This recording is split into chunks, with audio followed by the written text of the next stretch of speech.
la peur enfante la guerre. Par accumulation de teintes d'hésitation, cette voix trahira les cadavres des racines, les odeurs des peurs oubliées, des peurs vomissant, les mots somnolents de courage, des peurs lourdes, des déceptions consenties, des peurs échouées dans le préjugé de l'acceptation d'une terre patiente et muette devant les exportations des fruits de ses entrailles. Le jour viendra où elle vomira une peur crue qui se plaira à emmerder les morts qui se plaindront. Spectacle de la première délivrance. Le sang uni.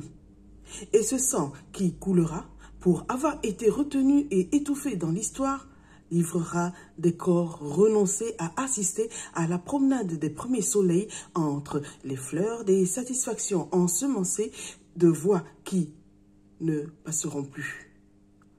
S'imposera la résurrection de la véritable danse de l'indépendance qui rompt la malédiction d'un peuple de trouillards enchaînés à la peur.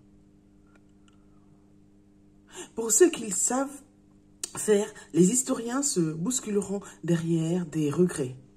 Ce pays n'était qu'une auberge de nuit ouverte à toutes les terminaisons, une barge souillée par l'imitation du sens, les rythmes démentis des annonces ivres, des fausses notes plus basses que les crépitements des compliments du feu artificiel qu'on fête dans la cohue.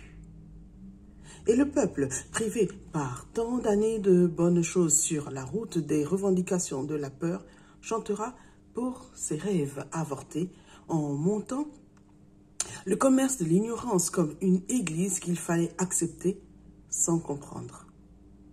Et les gens danseront leur apocalypse sans réserve alors que la nuit aboie toujours la misère à l'audience populaire, parasitant entre conseils et interdictions de ses propres faveurs. Le temps marchera vers l'horizon des remords, livré au milieu des silences fatigués d'être silence. Avec son pas vide d'incompréhension, loin des doutes qui accouchent leur vérité sous la pluie, le poète est l'homme qui exhume des fleurs de verre.